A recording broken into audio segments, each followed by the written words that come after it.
রূপান্তরিত করার শপথ আমাদেরকে নিতে হবে। প্রিয় ভাইরা আমার,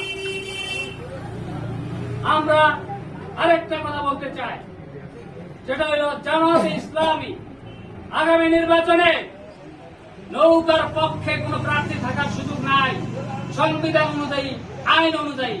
কারণ এরা 17টি বছর যেভাবে আপনাদেরকে, আমাদেরকে, সাধারণ মানুষকে হয়রানি করেছে, জুলুম করেছে, চাঁদাবাজি করেছে, লুটতরাজ করেছে, নাগরিক অধিকার থেকে বঞ্চিত করেছে, অবৈধ মামলা দিয়েছে, হামলা করেছে, এখানে কেউ কি এর বাহিরে আছেন?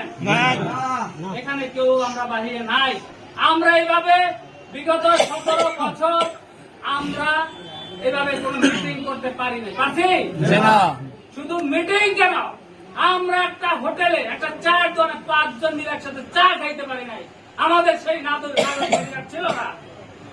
এই জুলুমবাজি যারা করছে এরা কি আমাদের এলাকায় এখন আছে? আছে বড়ই নাই, বড়ই নাই, কিন্তু মাঝারি কিছু